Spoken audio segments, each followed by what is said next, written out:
Hello everyone, and welcome back to another explanation video. I will be covering episode 8 of Lord of the Mysteries, which honestly doesn't really require too much explanation since I think it was a very solid and slow episode. Nevertheless, let's get started. We start with Klein fishing in Azek in a questionable spot while he thinks of creating flaring sun charms.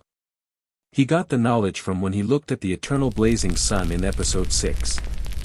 He tells Azek of a plan, which we won't figure out until the end of the episode, but I will explain it later. Anyways, we have a tarot gathering, in which Klein reads Emperor Rosel's diary in which he briefly talks of an unnamed island. We then have a funny scene of Klein being a fraud and Alger charging £1,000 to Audrey as payment, which she accepts easily. This episode was easily the funniest so far, and I was laughing so hard, and then the damn ending flipped it around. Anyway. You'll have to wait and see how Klein takes advantage of her money. Alger talks briefly about a bunch of secret organizations, but as a novel reader, don't worry, I'll tell you the ones to look out for and how to remember them. First, the Secret Order, which is mainly based on the Seer pathway, then the Demonist sect around the Assassin pathway, Moses Ascetic Order for Mystery Prior pathway, Numinous Episcopate of Corpse Collector pathway, and Aurora Order of Supplicant pathway. There were others, but if I recall correctly, they don't have much importance until later on. Klein gets a newspaper which shows evil wraiths targeting Evernight believers, but there are no casualties. You see, Klein's plan was to make Azek control evil spirits to especially haunt believers of the Evernight goddess so that the Nighthawks would be involved, but of course, to not harm the innocent people, thus no casualties. One of the ways to cure the spirits would be to use the sealed artifact 3-0782. That was the mutated sun sacred emblem Klein divined in episode 6, looking at the sun god and also getting info on some things of that pathway, including the crafting recipe of the flaring sun charm. Klein has a drink with Old Neil and the mandated Punisher's captain, Forlin. Leonard calls Old Neil and Klein, in which Captain Dunn gives them a briefing, and Klein manages to convince Dunn to use the sun emblem in a funny way. Klein, Kenley, Leonard, and Old Neil all go to solve the evil spirits case, where Leonard acts like he's the main character, although it seems there is something special about him.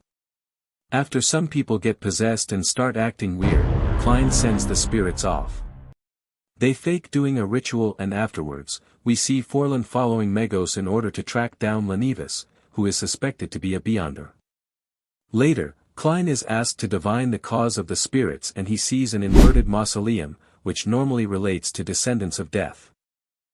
Death is rumored to be an evil god, and alongside another evil god called the Primordial Demoness, they created the Pale Disaster hundreds of years ago that swept the northern continent. Anyways, Klein gets some time with the sun's sacred emblem where he prays to the eternal blazing sun to help him create it. It's slightly over-dramatized in this scene, but he ends up accomplishing what he needed to. Suddenly, there is a rogue Beyonder on the loose, which seems to be around a sequence 8. Leonard engages in the fight while Klein becomes a helicopter. Also, Klein manages to land the finishing hit somehow, which really don't make sense with his momentum. Why? Well, turns out the Rampager who lost control was Forlin, and he was a sequence 8 of the Sailor pathway. Their ability of hard skin is on screen right now, so it doesn't make sense Klein was able to land the hit unless it was pure luck, comedy, or a coincidence. Nevertheless, they put the Rampager to sleep, and kill it, and there is a beautiful transition to Old Neil playing the piano, in which we see all his suffering and that he is the last remaining person alive of his friend group. We all thought Old Neil would lose control, but turns out he is faced with something much worse, survivor's guilt. Anyways, Klein returns to his home where he contemplates his choices and things he has to do so far, and how it is so easy to lose control. He thinks about telling the acting method to his teammates, which the church keeps secret for some mysterious reason. Anyways, that's the end of the episode. Please like and subscribe, it's free and helps out a ton. See you in the next one.